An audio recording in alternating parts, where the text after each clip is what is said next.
Rádio Piauí.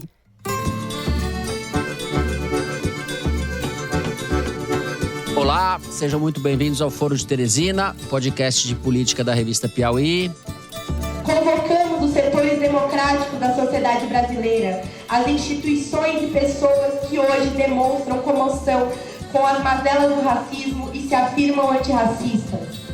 Sejam coerentes. Eu, Fernando de Barros e Silva, na minha casa em São Paulo, tenho o prazer de conversar com os meus amigos José Roberto de Toledo, aqui pertinho. Opa, Toledo. Opa, Fernando. Opa, Thaís. Opa, democracia. Roubou minha saudação. Eu ia falar salve, salve, democracia. Quando terminar esses benefícios depois de 3 meses, há de se perguntar se o povo aceitará pacificamente a retirada de um benefício que ele está recebendo por conta das eleições. E Thaís Bilenque, também em São Paulo. Salve, salve, Thaís. Salve, salve, Fernando. Salve, salve, Toledo. Brasil acima de tudo, Deus acima de todos. E nossa bandeira jamais será vermelha. Brasil! Vamos, sem mais delongas, aos assuntos da semana. Começamos, como não podia deixar de ser, pelo 11 de agosto, dia em que a Frente Ampla pela Democracia, contra a escalada golpista de Jair Bolsonaro, reuniu milhares de pessoas nas ruas de várias cidades do país. Na Faculdade de Direito da USP, onde o movimento nasceu, foram lidas 2 cartas. A primeira, intitulada Em Defesa da Democracia e da Justiça, e assinada por mais de 100 entidades, ficou a cargo do advogado José Carlos Dias, presidente da Comissão Arnes. A segunda, a Carta às Brasileiras e aos Brasileiros em Defesa do Estado Democrático de Direito, contava com quase 1 milhão de assinaturas, todas pessoas físicas, quando foi lida no Pátio das Arcadas por 4 oradores. Eunice de Jesus Prudente, professora da Faculdade de Direito da USP e da Faculdade Zumbi dos Palmares. Maria Paula Dalari Butti, professora de Direito da USP. Flávio Berrembá, um dos articuladores da Carta aos Brasileiros de 1977. E Ana Elisa Bechara, professora e vice-diretora da Faculdade de Direito da USP. Uma multidão acompanhou o ato no Lago de São Francisco. Há menos de 2 meses da eleição, a adesão de amplos setores do empresariado ao Manifesto Democrático, inclusive de gente que votou em Bolsonaro em 2018,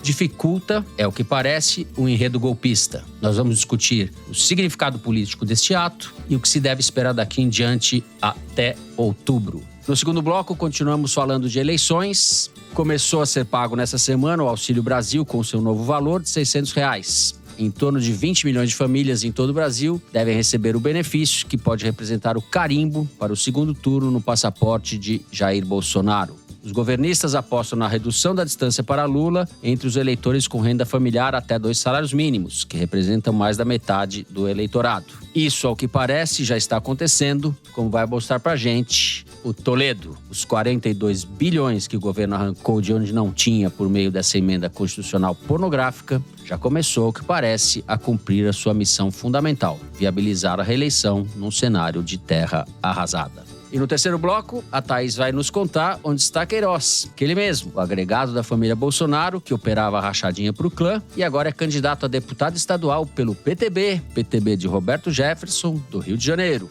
O que ele anda aprontando na campanha, a Bilenca vai contar para nós. Aproveitamos nossa viagem às profundezas do Rio de Janeiro para tratar também do escândalo dos cargos secretos do governador Cláudio Castro. Isso porque, é claro, vivemos sob a nova política e a corrupção no país já acabou, tá ok? É isso, vem com a gente.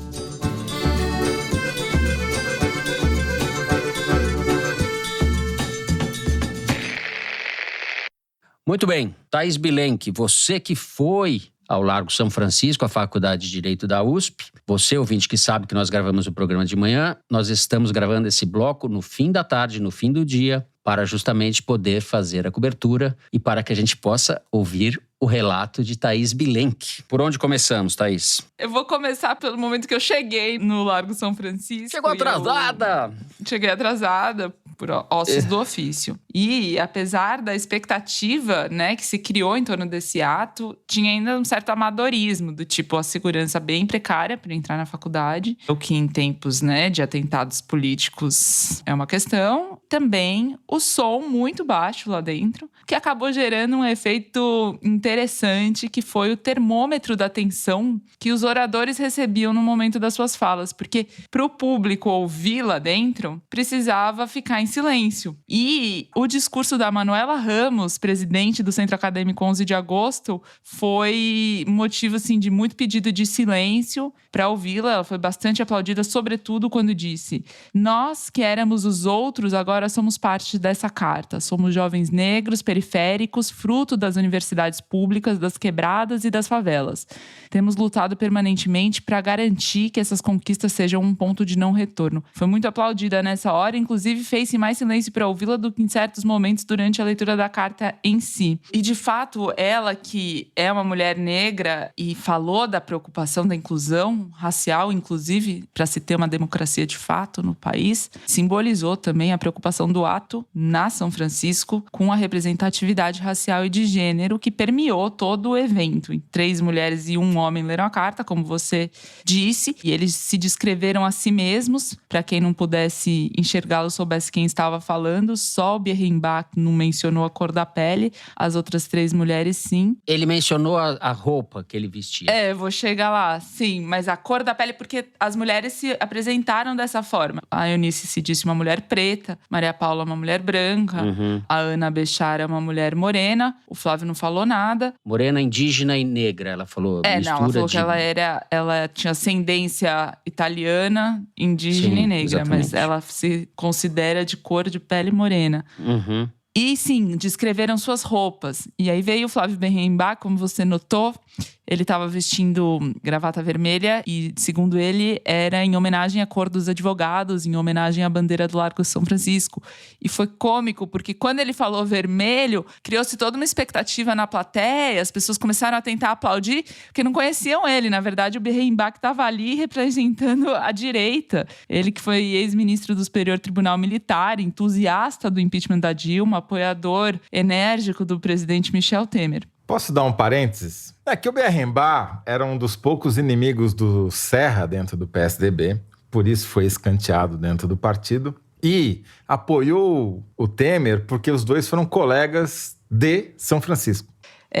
Falando em cores, predominaram muito mais o verde e o amarelo do que qualquer outra. Uma pessoa erguia a bandeira do Brasil de tempos em tempos lá dentro. As placas com dizer sobre Estado Democrático de Direito eram verde e amarela. E quando um coro cantou o hino nacional no fim da solenidade, o público cantou entusiasmado. Um público formado em boa medida por gente de esquerda que até certo tempo atrás se recusaria. Era impensável que houvesse hino nacional num ato Sabia a letra do hino. Sabia a letra do hino. Aquela letra horrorosa. Toda a letra barroca, parnasiana, né?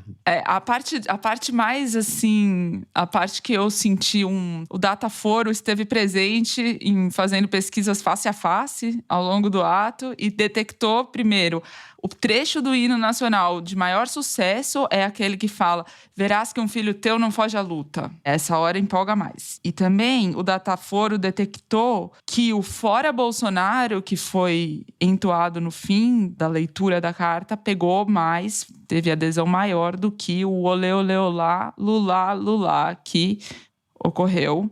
E foi até engraçado, uma mulher simpática que estava na minha frente, ela, depois do Fora Bolsonaro, virou para trás assim com a mão na boca, falou: opa, desculpa, pecamos, não era para falar de partido, rindo, do tipo... Enfim, lá dentro, né, tinha muito advogados, ex-alunos, etc., mas muito candidato, claro. Uma delas era a Marina Silva, da Rede, e que estava explicando para os jornalistas, querendo saber por que ela não apoia o Lula. Ela já declara apoio ao Haddad. Ela estava lá falando que precisava de um compromisso dele com uma agenda ambiental, etc. E tinha muitos outros candidatos, claro, Boulos, Arruda Botelho, Sama Bonfim, Érica Hilton, tinha muita gente. E o Dataforo detectou, porém, que a sensação de todos eles, assim, quem despertou mais assédio foi a Luísa Erundina, que estava lá, tinha uma fila, uma molecada fez fila para tirar a selfie com a Erundina, que mandava um "é nós na luta" toda vez que tirava uma foto e tal. Foi isso, teve chuva antes do ato e no fim, então a dispersão foi muito rápida, assim. Acabou o ato, teve um pouco de social, foto, aquela coisa, e aí aquela chuva fina e fria de São Paulo acabou de espantar quem tinha parado o dia para ir para lá. Muito bem, por falar em chuva fria e fina, lá vem o Toledo, com as suas coisas boas e coisas novas. Toledo... A voz de trovão anuncia. Minha fama me precede. A sua fama te precede. Mas vamos lá, Zé. Vamos dar piada pro sério. O que você Toledo apurou aí? otimista. Qual é a sua percepção sobre o que aconteceu ontem? Olha, Fernando, o simbolismo do ato, obviamente, é maior do que o ato em si, né? Havia muita gente, teve até foto com drone feita de cima, mostrando o pátio interno da faculdade completamente tomado. O pátio não é muito grande. E do lado de fora, o largo, boa parte dele também ocupado, quer dizer, havia, para as condições meteorológicas, um bom público. A presença de lideranças e de diversidade, como vocês frisaram, é muito importante. A cobertura de imprensa foi grande. Agora, qual foi a repercussão mensurável do ato? Lá vem o chato do Toledo citar a Arquimedes e o Nós Twitter. gostamos do chato do Toledo. A gente gosta. Eu pedi para a Arquimedes monitorar para a gente ter algum termo de comparação, né? Para não ficar só no eu acho. Foram menos de 90 mil menções entre a véspera e as 3 da tarde desta quinta-feira, quando a gente terminou a mensuração. Para vocês terem uma ideia, é um pouquinho menos do que o Flamengo, que não jogou nem ontem nem hoje, teve de menções no Twitter. Mas, se quiser ter um prêmio de consolação, foi o dobro do que a queda do preço do diesel recebeu no Twitter, queda do preço do diesel, que foi o instrumento pelo qual o Bolsonaro ironizou o ato, dizendo que a coisa mais importante que aconteceu nesta quinta-feira foi o preço do diesel ter baixado. Porém, 88 mil até que tá ok, mas o problema que a Arquimedes detectou é que, primeiro, 54% das manifestações foram de bolsonaristas. Portanto, contra o ato, ou ironizando o ato. O tweet que teve maior repercussão foi do velho da van, uma caricatura do Lula assinando a carta e nas costas dele dizendo, bom, mas é a carta que eu acredito, e todas aquelas acusações propaganda negativa que os bolsonaristas fazem contra o Lula. O Lula em si, claro, não estava lá, porque não queria partidarizar o ato, e nem sequer fez, assim, uma chamada veemente para que as pessoas comparecessem ao ato, justamente para tentar evitar o que os bolsonaristas fizeram, que era identificá-lo com o ato, né? Então ele botou, logo cedo, na quinta-feira, um post no Instagram, dizendo que defender a democracia, defender o direito, uma alimentação de qualidade, um emprego e salários justos e blá, blá, blá, blá, blá, blá. Por quê?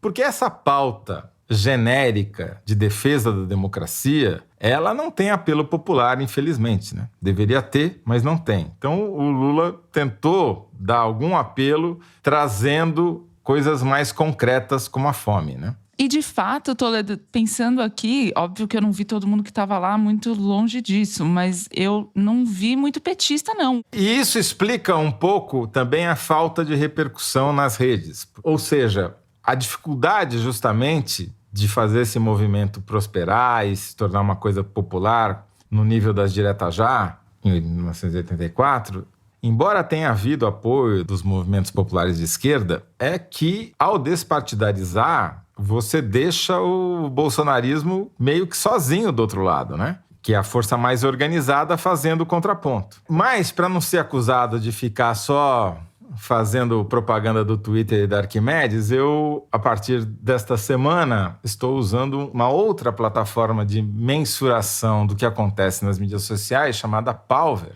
que é uma plataforma que é usada pelo Tribunal Superior Eleitoral. E eles monitoram 14 mil grupos de WhatsApp, que é uma plataforma completamente diferente. Grupos públicos, obviamente, né? Que é o que dá para fazer. E aí eu pedi para eles fazerem uma comparação dos termos 11 de agosto e 7 de setembro, no período desde o lançamento da carta, em meados de julho, até hoje. E a má notícia é que as menções a 7 de setembro ganham das menções a 11 de agosto, mais ou menos na proporção de 4-1.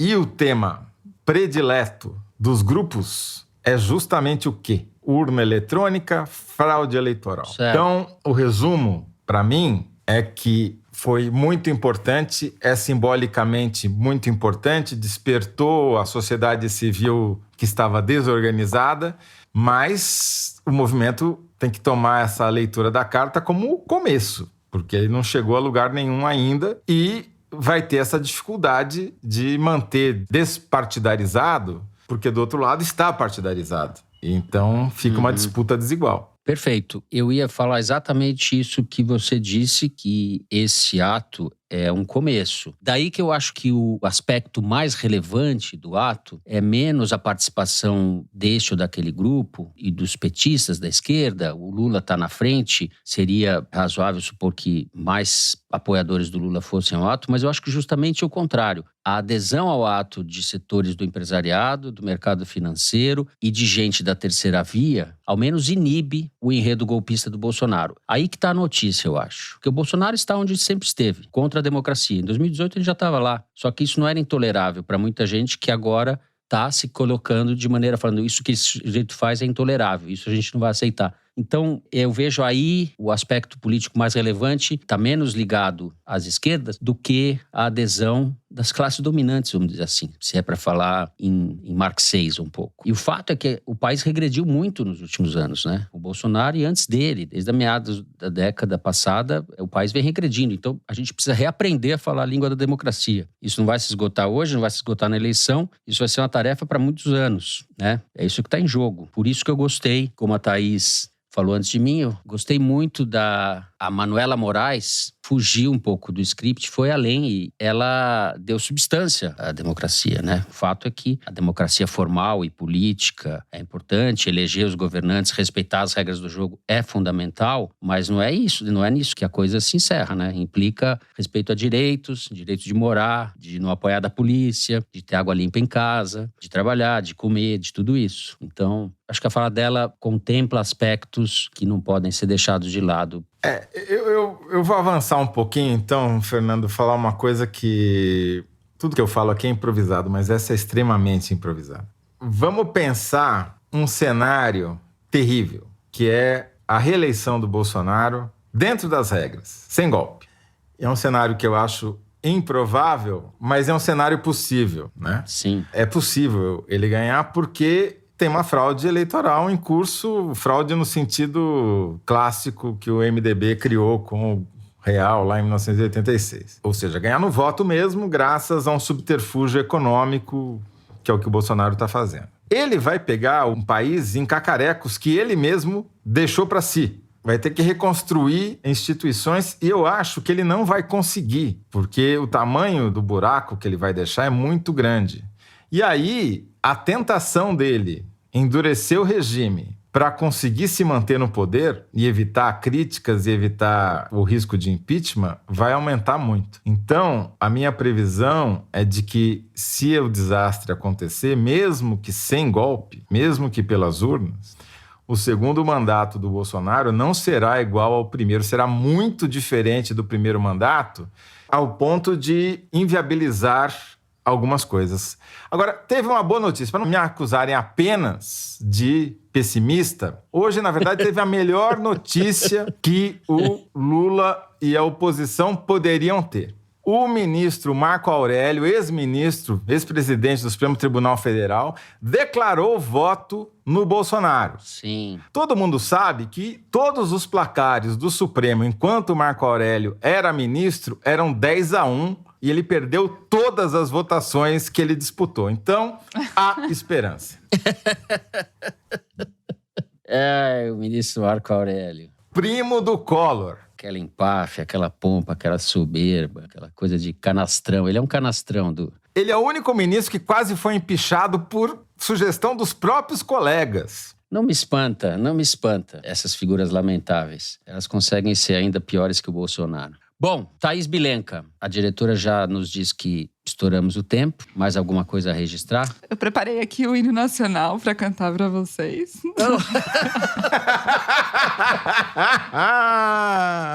Não abusa, Thaís, não abusa. Daniela Mercury, que se cuide. Então não é só o Bolsonaro que tem plano B. Thaís Bilenka também tem plano B. Daniela Mercury, que se cuide. Alô, Encerramos Encerramos assim, com essa expectativa, o primeiro bloco do programa. A gente volta em seguida. Ouçam agora um recadinho do Bernardo Esteves.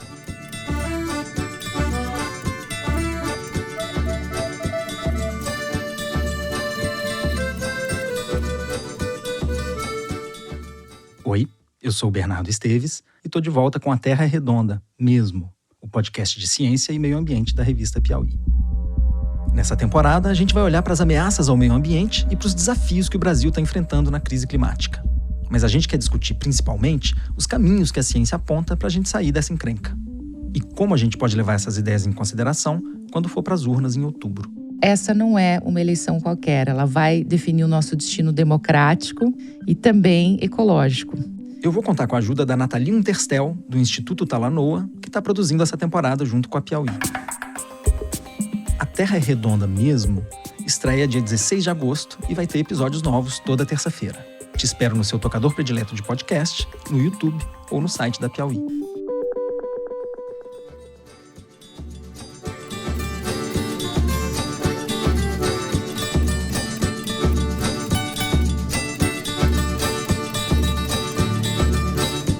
Muito bem. Zé, vamos começar com você esse segundo bloco. Saiu aí uma pesquisa em São Paulo, sobre a qual você vai falar e vai nos informar a muitos de nós ouvintes em primeira mão, que parece confirmar a tendência de redução da distância entre Bolsonaro e Lula e, mais do que isso, a chance de que a disputa se encaminha para o segundo turno entre os dois candidatos. É por aí?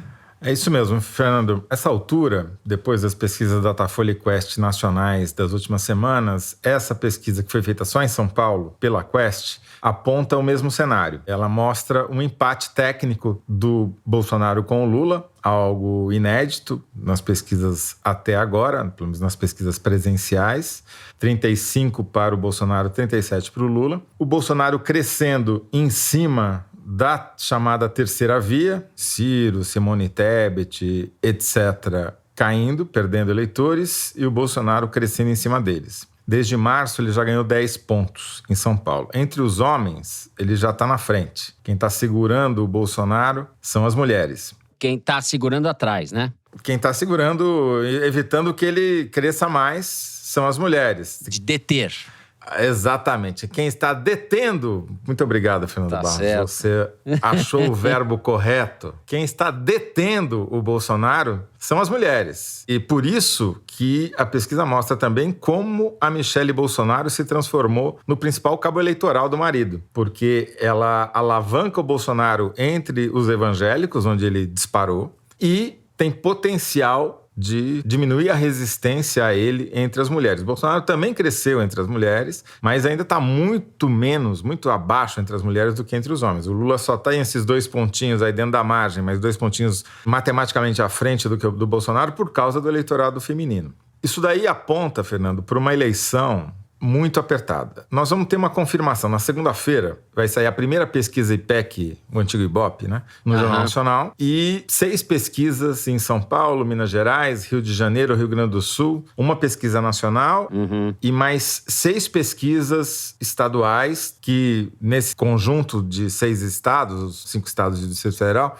dá 52% do eleitorado. Então você vai ter meio que 7 termômetros na segunda-feira para confirmar ou não o que essa pesquisa da Quest está mostrando aqui. De tudo isso que você já falou, Zé, me chamou a atenção que você falou que o Bolsonaro cresceu ou vem crescendo ao longo dos meses aí em cima da terceira via. Ou seja, em São Paulo, pelo menos, que é o universo dessa pesquisa, não se mostra aquela ideia de que o eleitor do Ciro, se deixar de votar no Ciro, votaria no Lula, certo? Isso não é automático? O Bolsonaro se beneficiou mais digamos assim, do encolhimento do Ciro? Eu estou analisando o conjunto da terceira via. Então, a saída do Janones e a perda de substância da soma de todos os outros candidatos. Não estou analisando cada candidato em si, a perda de cada um deles individualmente. Estou olhando para o todo. O que isso, para mim, significa é o seguinte: esse eleitor que estava despolarizado, digamos assim, que não era nem do Bolsonaro nem do Lula, e que estava menos engajado, se você olhava os dados das pesquisas, ficava claro que quem não vota no Lula nem no Bolsonaro é também quem responde que tem mais chance de mudar o voto. Então, ele já está mudando. É isso que está acontecendo. A eleição está polarizando e eles já estão pendendo para um lado. Você tem uma antecipação do segundo turno no primeiro. A questão é que, como o Lula parou de crescer, estagnou e até deu uma osciladinha para baixo, dependendo da pesquisa, é improvável que ou ele ou o Bolsonaro ganhem no primeiro turno já. O que sobrar na terceira via talvez force um segundo turno. Esse é o cenário que está pintando por enquanto. Ainda não sabemos se vai se radicalizar essa polarização e vai liquefazer todas as outras candidaturas. Mas o que eu acho que é mais grave é que o Bolsonaro crescendo em cima não só dos evangélicos, mas também está crescendo entre os mais pobres. E está crescendo entre quem recebe o Auxílio Brasil, já mostrando que o estelionato eleitoral está colando, né? Quando o dinheiro cair na conta, quando o consignado de R$2.000 cair na conta, isso talvez se potencialize. Porque aí nesse universo o Lula tem uma vantagem grande ainda, né? Ainda tem uma vantagem grande, mas diminuiu também. O Bolsonaro está crescendo consistentemente em praticamente todos os segmentos socioeconômicos, né? Então, com uma eleição mais apertada, aumentam os riscos, né? Os riscos de uma crise institucional. Haja vista que o discurso do Bolsonaro essa semana, começando lá no Flow, no podcast, ao vivo, que ele ficou 5 horas e meia falando sem parar lá, sem ser interrompido pelo apresentador, e depois isso virou cortes que foram distribuídos em todas as redes sociais pelo Carlos Bolsonaro. Depois a Michelle fazendo discurso contra as religiões de matriz africana, porque o Lula esteve com pessoas dessa religião. Bolsonaro depois vai e xinga o Lula. Um coronel do exército vai e escreve que vaca vota em vaca e é caçado na sua posição na comissão do TSE por causa disso e é defendido pelo exército, apesar de ter escrito isso. Enfim, tá pior, vai piorar. O coronel que estava na comissão e espalhando fake news. Exatamente. Né? O nosso árbitro militar aí, um coronel que supostamente é o suprassumo da inteligência militar digital, esse oxímoro. Sério, confiável, bem intencionado. Exatamente. Então, assim, tá pior, vai piorar. Thaís Bilenque, diante dessas coisas boas e coisas novas, que vou resumir assim, que o Toledo nos informa, qual é o seu destaque? Então, eu acho que esse resultado dessa pesquisa em São Paulo reflete o que o Bolsonaro acumulou de boas notícias nos últimos dias. O desemprego caiu mais que o esperado e fechou o segundo trimestre em 9,3%, que é o melhor resultado desde janeiro de 2016. O país teve deflação em julho, como o Bolsonaro já vinha alardeando, que é um resultado da queda do preço dos combustíveis e da energia elétrica. E também a menor taxa de IPCA desde o início da série histórica, em 1980. Teve o começo da distribuição do Auxílio Brasil de R$600. Porém, todas essas notícias embutem dados negativos. Então, vamos lá. O desemprego caiu, mas o rendimento médio do trabalhador é 7% menor em comparação com o ano passado. Ou seja, a pessoa consegue um emprego, mas em condições piores, com remuneração menor. Não é nem emprego, né, Thaís? É bico mesmo. É, porque aumentou mais entre os informais, sem carteira, mas conseguiram uma fonte de renda. Houve deflação, mas o preço de alimentos e bebidas continuam a subir, o que pesa mais, sobretudo, no bolso dos mais pobres. A pobreza aumentou em 2021. São 4 milhões a mais de pessoas vivendo com até R$465 por mês, totalizando quase 20 milhões de pessoas pobres, ou seja, quase 1/4 da população nas metrópoles, que também é o maior número da série histórica desse boletim de desigualdade das metrópoles. O contingente de pessoas que vivem em extrema pobreza também aumentou. São mais de 5 milhões de pessoas com até R$160 por mês, ou 6% da população. Esse cenário coloca um desafio para os adversários do Bolsonaro, porque eles precisam contornar a propaganda positiva do governo, Mais do que nunca, o governo tenta fazer prevalecer a máxima de que a economia não precisa estar bem no dia da eleição, ela precisa estar melhor do que alguns meses antes. É a sensação térmica, né? Você tá num quadro é muito ruim objetivamente, mas você despiora algumas coisas e você vende aquilo, empacota aquilo como se fosse uma boa notícia. Exatamente. O Lula tem focado o discurso nas dificuldades econômicas da população e ele vai ter que abordar exatamente isso que você mencionou, essa sensação térmica, a melhora do bem-estar do eleitor no dia da votação, porque a gente sabe o que vai acontecer no ano que vem, nem Auxílio Brasil vai ter. Então, a campanha no limite vai ser sobre quem consegue fazer prevalecer a sua... Eu tinha pensado na palavra versão, sobre quem consegue fazer prevalecer a sua versão dos fatos, mas é que é mais do que versão, né? São os fatos em si, mas você precisa conseguir comunicar eles na sua inteireza. Inclusive, eu estava pensando sobre isso na quarta-feira, e aí, na própria quarta-noite, o ministro das Comunicações, Fábio Faria, postou um vídeo dizendo assim: estamos na era do mas. E daí ele elenca as boas notícias do governo. E aí ele fala, olha como é esse povo da oposição e tal. Você tem desemprego recorde, mas tarará. Você tem deflação, mas tarará. E aí ele pinta cenários totalmente distorcidos para criticar o mas, sendo que o mas às vezes é mais importante do que a primeira parte da frase. Então vai ser e já é uma disputa também de comunicação. O narrador nunca é neutro, como nos ensina o romance moderno, não é isso? O narrador sempre tem que ser posto como... O narrador é o Carlos Bolsonaro. Exato. Não, e o Carlos Bolsonaro, vou te dizer, ele é um craque, cara. O pai teceu loas e loas a ele durante... Eu assisti só 2h30 do Bolsonaro falando no Flow, no podcast, não aguentei ficar até o final. Quando eles começaram a repetir, porque todas as mentiras eram velhas, mas quando eles começaram a repetir as mentiras que eles já tinham dito na hora anterior, eu falei, não, aí já é demais, né? De qualquer jeito, não teve nenhuma novidade. Mas ele elogiou muito o Carlos. E com razão, porque eles estão conseguindo efetivamente fazer aquilo que a gente anunciou que eles iam fazer 2 meses atrás, que é colocar o olho do furacão. Nós estamos no meio de um furacão, né? A tempestade econômica está se abatendo sobre o Brasil. Só que nesse momento, no momento da eleição, a gente está no olho do furacão quando não venta. E as pessoas estão com a sensação, melhorou, né? Já veio, ventou pra caramba, agora não tá ventando mais. Só que o resto do furacão tá vindo aí atrás. E vai ventar com força, vai destelhar muita casa, vai desabrigar muita gente. Só que isso daí só vai acontecer depois da eleição. Então eles estão com o timing muito bem ajustado. E só para terminar e dar razão a Thaís, a preocupação com a narrativa ou com a versão dos fatos é tão grande que na segunda-feira teve uma reunião aqui em São Paulo do comando da campanha do Lula, com a presença do Lula e do Alckmin, 40 caciques, mais os assessores. E a grande estrela da reunião foi o Janones, o ex-candidato a presidente que renunciou em favor do Lula, que ficou dando aula de como usar redes sociais, porque ele é um grande fenômeno das redes, né, o Janones. E já gerou preocupação ali na campanha petista, porque é mais um brigando pela senha do Lula no Twitter, Instagram, Diabo 4. E aconteceu uma coisa que nunca tinha acontecido. Ele gravou um vídeo falando da fraude eleitoral, avisando que ia acabar o Auxílio Brasil em dezembro e tal. E o Lula retuitou nas redes, né? Ou republicou, não foi no Instagram, na verdade. Então, o que importa não são os fatos. O que importa, de fato, é a versão. E vocês já trataram dos aspectos não econômicos, a Thaís falou, mas é importante frisar que o Bolsonaro tem feito uma ofensiva também entre os evangélicos, nessa agenda de comportamentos e apostando no conservadorismo, que é muito presente na população brasileira. Então, isso também conta a favor dele, né? Democracia é uma coisa muito abstrata para muita gente. Isso que a gente viu hoje, essas coisas que são fundamentais, acabam pesando muito pouco. Existe um descaso que atravessa as classes, inclusive, em relação a isso, né? O Bolsonaro está manipulando muito bem isso e me lembra o que vem dizendo também o Marcos Nobre sobre a sofisticação e poder de fogo que o Bolsonaro vem acumulando, pelo menos desde 7 de setembro do ano passado, né? Enfim, dias piores virão, o negócio não será fácil.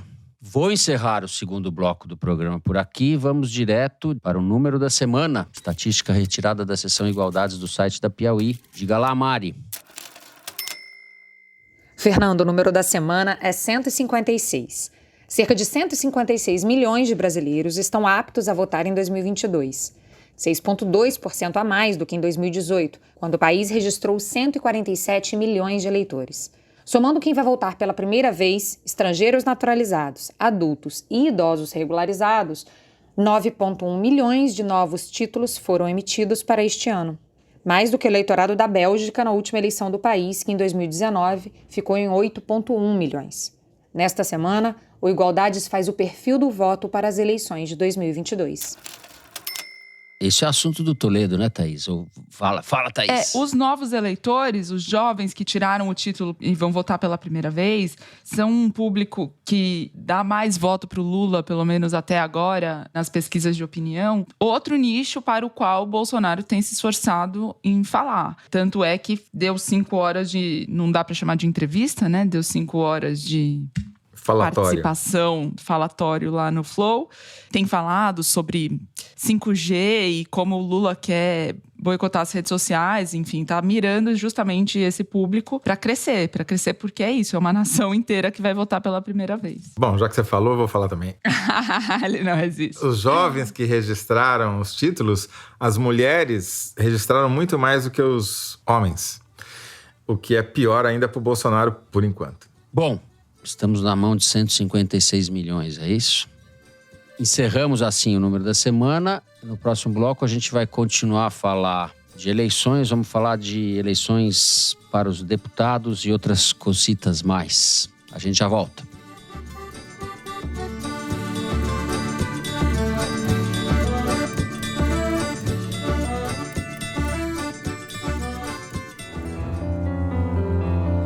Se você quer entender como a história explica o Brasil de hoje, procure aí no seu tocador de podcasts. Projeto Querino. Uma história que talvez você ainda não ouviu, não leu, não viu. Os episódios todos já estão disponíveis para você maratonar. Projeto Querino. Eu sou o Tiago Rogero, o Projeto Querino é apoiado pelo Instituto Ibirapitanga e o podcast é produzido pela Rádio Novelo. Confira também todo o material do Projeto Querino que está sendo publicado pela revista Piauí, nas bancas e no site da revista.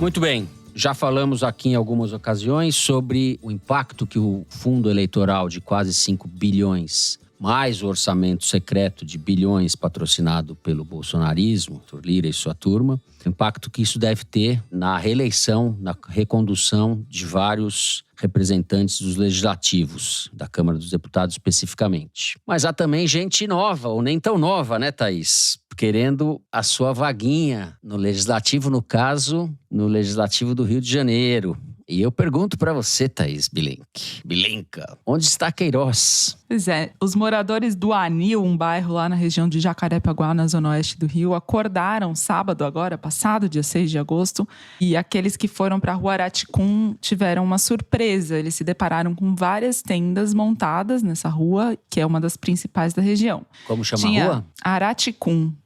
Tinha dentista aplicando flúor nos moradores, técnicos de enfermagem medindo pressão arterial e glicose, barbeiro cortando o cabelo, até oficial de cartório estava mobilizado lá para tirar a segunda via de documento ou celebrar casamento, união estável, se alguém quisesse também. Um professor que mora na região estava a caminho da feira e se deparou com essa cena. Ele passou os olhos pelos organizadores até encontrar um senhor calvo e sorridente que vestia a camisa da seleção brasileira, e aí ele precisou de alguns segundos até ligar o nome à pessoa.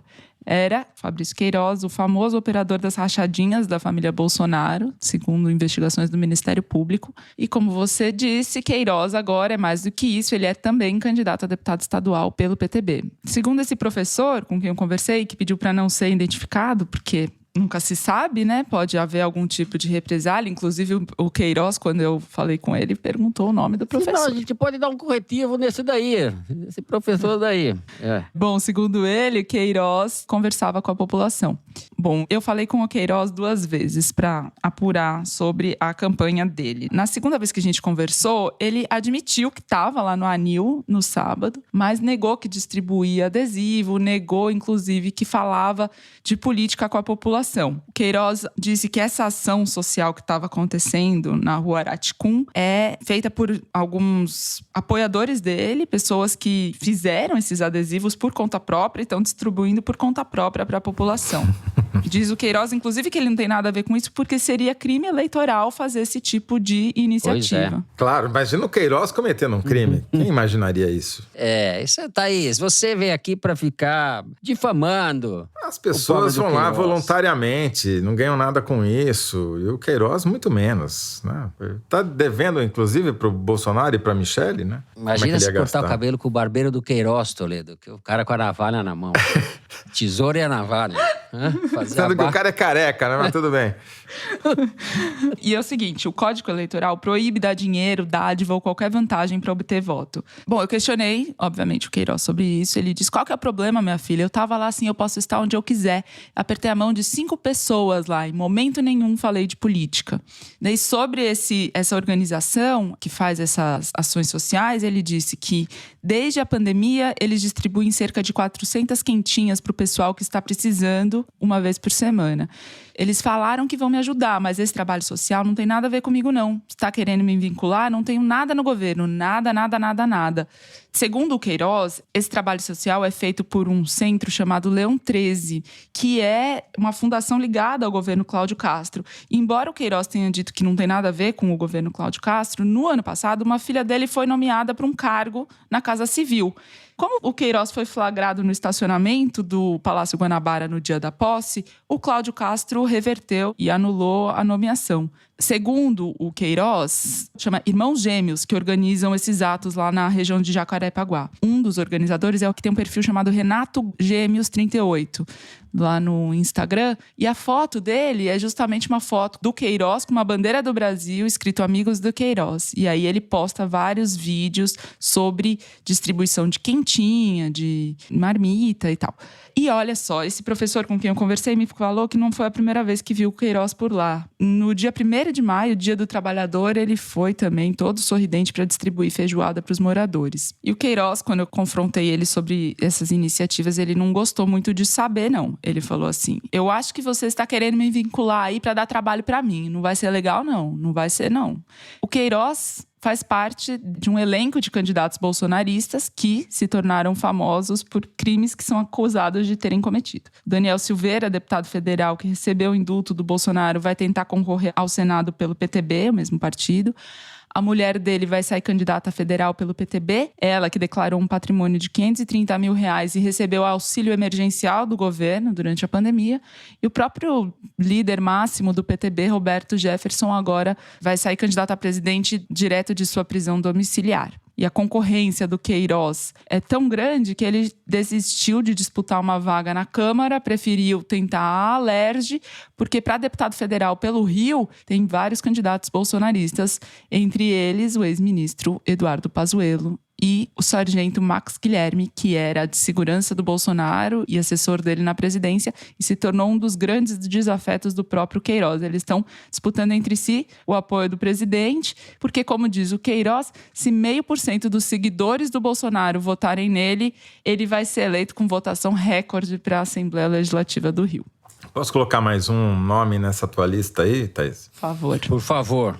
O Demetrio Vecchioli, jornalista, descobriu que aquele jogador de vôlei da Seleção Brasileira de Vôlei, foi campeão olímpico, Maurício Souza, aquele que foi envolvido em polêmicas, é candidato a deputado federal por Minas Gerais, pelo PL, partido do Bolsonaro, e ele tem que colocar certidões negativas, né, da justiça. E o Demetrio descobriu que o Maurício foi preso no final do ano passado e ninguém sabia, porque não foi noticiado. Mas ele está sofrendo as restrições dessa prisão até hoje. Não pode sair da cidade dele sem avisar o juiz, ficar pouco tempo fora, enfim.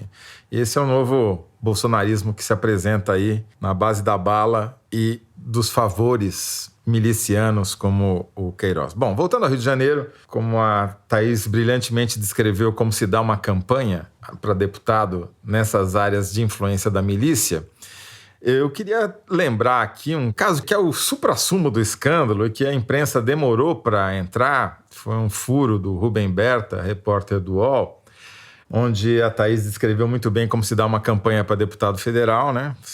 Tudo com a ajuda voluntária das pessoas, né? Sem crime nenhum. O repórter Rubem Berta, em junho, começou a publicar uma série de reportagens que mais tarde a imprensa fluminense começou a cobrir também, mostrando que o IBGE do Rio, que é a Fundação CEPERJ, contratou a bagatela de 18 mil pessoas, sem publicar os nomes no Diário Oficial, sem concurso, sem nada, e as pessoas recebem na boca do caixa, não tem nem contra-cheque. É uma beleza, você não sabe quem são e ganham milhões, somando toda a folha, né? Aí já demitiram o presidente da CEPERJ, o Cláudio Castro falando que não tem nada a ver com isso. Imagina, né? 18 mil cargos e o governador não tem nada a ver com isso, não sabia de nada. Essa CEPERJ já fez um monte de projetos que tem pouco a ver com o objetivo original dela, que somam mais de 600 milhões de reais até o final do ano. Tá uma festa da uva lá na CEPERJ. E para piorar a história, nos últimos dias, um dos beneficiários desses cargos secretos, um garoto, 21 anos, filho de um dono de jornal em Campos, começou a atacar o Rubem Berta, o repórter, pela internet. Aí foi se descobrir que ele recebia também dinheiro na boca do caixa. Ou seja... Estava sendo pago para fazer seu trabalho. Tá pior, vai piorar, Fernando. Vê como as coisas fazem sistema, né? Porque desse personagem pro Queiroz e vice-versa, os métodos são os mesmos, né? O Queiroz é um miliciano, vamos falar com todas as letras, é um ex-policial com uma dezena de assassinatos, de mortes, né? De pessoas suspeitas, enfim. É um caso clássico de policial miliciano que foi incorporado à família, virou uma espécie de mordomo das operações irregulares, do desfalque de dinheiro público praticado pela família. Ele era o foragido da polícia, né? E devia estar preso, o Queiroz. Não estava preso, estava na casa do advogado do Bolsonaro. Vamos lembrar. Exato. A pensão Wassef, né? É o Wassef que fala. Pensão Wassef em Atibaia. Um lugar rústico, um cantinho rústico em Atibaia. Fazendo churrasco e tal. Isso que a Thaís começou narrando e que você narrou é a milícia em funcionamento. Esse pessoal tá lá desde a zona oeste do Rio de Janeiro até o Palácio do Planalto. Tem uma linha direta, um fio vermelho ligando as duas coisas. Fio verde e amarelo, tá ok? Não é vermelho. Passando por todos os palácios da cidade do Rio de Janeiro. Agora, exato. Falando um pouquinho sobre a eleição em São Paulo, já que essa pesquisa Quest, na verdade, era uma pesquisa para governador e para senador, está acontecendo uma coisa interessante. O Bolsonaro não está conseguindo alavancar o seu candidato em São Paulo. Aquele que eu não falo o nome, mas que hoje eu vou falar, Tarcísio. Ele está estagnado em 14%. O governador em exercício, o Rodrigo Garcia, empatou com ele. 14% também. O Haddad está em primeiro, mas já bateu no teto, já começou a oscilar para baixo, dentro da margem, mas para baixo, né? Mas tem um cruzamento interessante. O Instituto perguntou se os paulistas preferiam que fosse eleito um governador ligado ao Lula, ligado ao Bolsonaro ou ligado a nenhum dos dois. E 40%, a maior parte, respondeu que prefere que não seja ligado a nenhum dos dois, o que é um problema para o Tarcísio, porque esse é exatamente o discurso do Rodrigo Garcia, que é falar, eu vou ser o governador de São Paulo, depois eu me entendo com o presidente que foi eleito. Esse é o discurso dele, né? Um discurso de aspas, neutralidade, né? É o que está acontecendo por enquanto. Tem um descolamento da intenção de voto, no caso do Bolsonaro, entre o eleitor dele e o do Tarcísio. Talvez com a campanha avançando e ele fazendo campanha para o Tarcísio, como fez no Flow, o Tarcísio cresça um pouquinho, mas vai ser uma disputa apertada. Agora, o Haddad vai ter problemas, eu acho, porque aparentemente ele já bateu no teto e dali não passa, esse fatídico 35%. E para senador, a Janaína está matando o astronauta e o astronauta está matando a Janaína e o Márcio França não vai ter javaporco que segure o Márcio França para o Senado, pelo menos por enquanto. Disputa do astronauta com a Janaína é perdidos no espaço, né?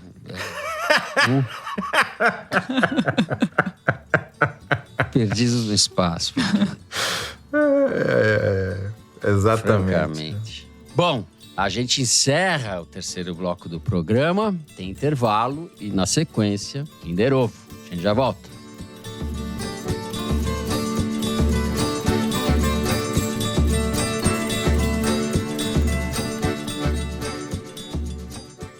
A MUBI tem o prazer de apresentar Memória, novo filme de Apichatpong Weerasethakul. Vencedor do Prêmio do Júri em Cannes em 2021, Memória estrela Tilda Swinton como Jéssica, uma mulher que se assusta com um estrondo ao amanhecer durante uma viagem a Bogotá. Ela parte, então, em uma jornada pelas exuberantes paisagens da selva da Colômbia, procurando a fonte do barulho alto e misterioso. Após curta temporada nos cinemas brasileiros, o filme chega com exclusividade na MUBI dia 5 de agosto. Experimente 30 dias de MUBI grátis. Visite mubi.com/foro. mubi.com/foro. Bom, vamos lá. Depois da humilhante derrota da semana passada, o Zé, que identificou o Tom Zé, seu xará, Tom Zé, vamos lá. Salva nós aí, Mari. Pode soltar.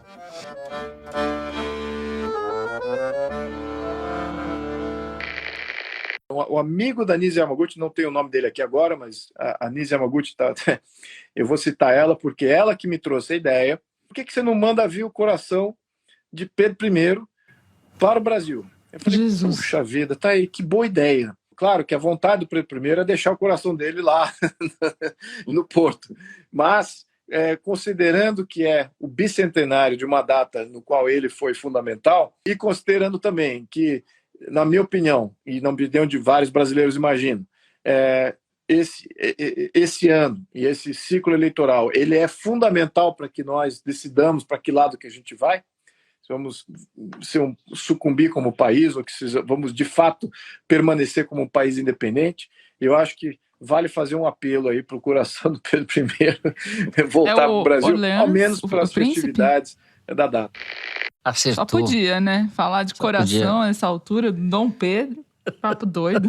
Ai, meu Deus, Orleans querendo... Olha, Thaís deduziu por razões lógicas, né? Mas tá aí um Kinder Ovo que eu fico feliz de não ter nem tentado adivinhar quem era. Não, deduzi por razões óbvias, não. Eu já estive no gabinete do cidadão, entrevistei tudo mais. Bom, é o pentaneto de Dom Pedro I, é isso? Luiz Felipe de Orleans e Bragança. Entrevista ao canal da Leda Nagre no YouTube. A Mari vai pescar nas profundezas, em águas turvas, o nosso Kinder Ovo. Você deixa a Thaís Bilenca, ganhou isso daí. Ganhou isso daí que esse Orleans e Bragança. Tá louco, hein? Tá louco. Ele quer trazer o coração, então, do Dom Pedro I, é isso? Não, vai trazer, já vai trazer. É o ápice da comemoração da independência, trazer o coração do rei português. Que fase, hein? Que fase. E a independência capturada pela extrema-direita, né? Com o Bolsonaro, assim, o imaginário da independência e tal. Então é isso daí.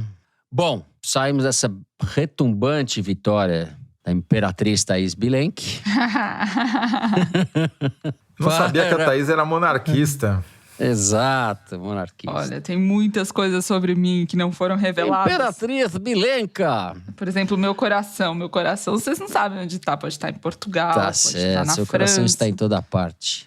Bom, vamos ao Correio Elegante. Momento das cartinhas. Eu vou começar lendo o e-mail da Thaisa Sanches. Thaisa Sanches. Tinha muita resistência ao podcast. Primeiro porque meu marido Bruno ama e acho que eu tinha ciúmes. Afinal, ele só fala de vocês. E segundo, porque minha sogra ouve podcasts no Viva Voz do celular e durante a pandemia, vivendo com ela, eu comecei a odiar a mania e odiar vocês por tabela. Mas no último semestre resolvi dar uma chance e não vivo mais sem o foro. Thaís, minha quase xará, você é uma inspiração enorme. Parabéns pelo trabalho intenso de pesquisa. Mandem um beijo para minha sogrinha Eda, com 2 Ds, e para o maridão Bruno, que tanto os ama. Obrigado por insistirem no foro, gente. Thaísa. Por você, né? Obrigada a você. Thaísa, você. Por dar essa chance pra gente. Eu adorei você que começou a odiar a mania de ouvir podcast e odiar vocês por tabela. Alguém sincero nessa sessão. Gostei disso daí. Sogra Eda, muito bem. Beijo pra vocês. Nós vencemos pelo cansaço, a Thaísa, né? Exato. Exatamente. Ela falou, tá bom, vai, deixa Ó, deixa Thaísa, esse negócio. como dizia o Temer, tem que insistir nisso daí. Vamos lá. Eu vou ler o recado do Cícero Oliveira. Sou neurologista, nascido no sertão caririense do Ceará, numa cidadezinha de 25 mil habitantes chamada Barro. Moro atualmente em São Paulo, onde faço residência. Confesso que durante esses anos de ouvinte assíduo, nada doeu mais aos meus ouvidos do que a citação de Toledovsky acerca da visita do caquistocrata soberano ao Conselho Federal de Medicina e as dolorosas, inóspitas e efusivas salvas de palmas dos médicos presentes para o curandeiro cloroquiner. Doeu e, infelizmente, ainda não descobri como superar essa. No mais, Agradeço pela companhia de vocês três durante todo esse tempo. Já os considero pacas. Que meu Padim Cisso os abençoe e vos dê forças para continuarem fazendo as coisas erradas por aí. As coisas erradas. Deixa eu fazer direito. As coisas erradas. Por aí. Exato, as coisas. Abraços de um também subversivo cearense que atualmente existe no Jardim Paulista, em São Paulo. O Cícero é nosso Padim Cisso, ele próprio. Cisso, Muito bem. nos abençoe. Gostei. Aí. Bom, a Mari me mandou uma mensagem extremamente suspeita, mas eu vou ler assim mesmo, tá? Ela vem do Samuel Dornelas. Escreve o Samuel. Morria de vergonha de escrever para vocês pelo nível intelectual dos Foro Amigos, sendo eu apenas um rapaz latino-americano sem dinheiro no banco. Mas tomei coragem e decidi escrever não diretamente a vocês, meus companheiros de toda sexta, mas a incrível diretora Mari Faria. Incrível diretora Mari Faria. Ela puxando sardinha pra si mesmo. Muito bem. Como alguém ainda não falou da voz dela no anúncio da revista Piauí no intervalo do foro? A voz dela só se fala da voz de Trovão do Toledo e pouco da voz aveludada de Mari Faria. Brincadeiras à parte, aproveito para pedir um feliz aniversário para mim, que completei 23 anos no dia 10 de agosto, e um pedido de ajuda para convencer meu namorado, Luca, a ouvir o Foro de Teresina. Obrigado por fazerem do cenário brasileiro uma história com boas risadas e um fundo de vontade de chorar. Muito obrigado. Como ele chama? Ao nosso Samuel Dornelas, né, o melhor amigo da Mari Faria. Samuel, quase eu chorei aqui. Não sei se, enfim, você tá levando algo, alguma coisa, mas eu concordo com você. Mari Faria, seu trabalho é excelente, sua voz aveludada. Eu não conheço ele. A Thaís tá fazendo isso pra, na edição, ela ser... Eu tô aqui acumulando crédito para as próximas edições que vai precisar. Pra na edição ser beneficiado das minhas edições. Mas tudo bem. Agora, eu queria dar um recado, porque ele pede pra gente convencer o Luca, o namorado dele, do Samuel, a ouvir o Foro. Então faça como a Thaísa, que não ouvia o Foro, detestava o Foro, odiava a Mari Faria, o Fernando e a Thaís e eu, e foi que agora virou fã. Converta-se, Luca. Aí, enquanto a Thaís não começa a cantar toda semana, que ela tá ameaçando cantar toda semana. Daí eu vocês vão ver o que é bom. Se vocês pedirem, eu quero ver o que é amor sincero. Quero ver o que é amor sincero de vocês, ouvintes. Né? A gente podia fazer uma sessão fixa. Thaís solta a voz. E eu canto no fim do programa. Tá explicado por que ela tava puxando o saco da Mari Faria aí, ó. Ai. Eu gostei. Tá aprovado. Por mim já tá aprovado essa sessão. Eu sou super a favor. Posso até fazer o acompanhamento aqui. Então pronto, gente. A gente pode cortar um bloco de notícia e fazer só cantoria. Isso aí. Aí eu vou pensar no nome. Na semana que vem a gente tiver um nome para essa sessão. É Pelos Cantos. Muito bem. Tudo que é bom dura pouco. O que não é tão bom dura pouco também. E a gente está terminando o programa de hoje. Se você gostou, não deixe de seguir e dar 5 stars pra gente no Spotify, seguir no Apple Podcast ou na Amazon Music, favoritar no Deezer e se inscrever no Google Podcast, Castbox e no YouTube. Assim você fica sabendo das novidades, dos episódios especiais, das edições extras. O Foro de Teresina é uma produção da Rádio Novelo para a revista Piauí, com a coordenação geral da Paula Scarpim. A direção é da Mari Faria. A produção é do Marcos Amoroso. O apoio de produção é da Cláudia Holanda. A edição é da Evelyn Argenta e do Thiago Picado. Finalização e mixagem são do João Jabassi, que também é o intérprete da nossa melodia tema, composta por Vânia Salles e Beto Boreno. A Mari Faria também edita os vídeos do Foro Privilegiado, o teaser que vai ao ar nas redes da Piauí. A nossa coordenação digital é feita pela Juliana Jäger e pela Fecris Vasconcelos. A checagem é do João Felipe Carvalho e a ilustração no site do Fernando Carval. O Foro de Teresina foi gravado nas nossas casas e eu me despeço assim, neste 11 de agosto, dos meus amigos José Roberto de Toledo. Tchau, Toledo. Tchau, Fernando. Tchau, Thaís. Vamos... Para onde a gente vai mandar nossos corações depois desse 11 de agosto aqui, né? Exato. Pro Porto, no lugar do Dom Pedro. E tchau, Imperatriz Bilenca. Tchau, gente. É isso, gente. Boa semana a todos. Até a semana que vem.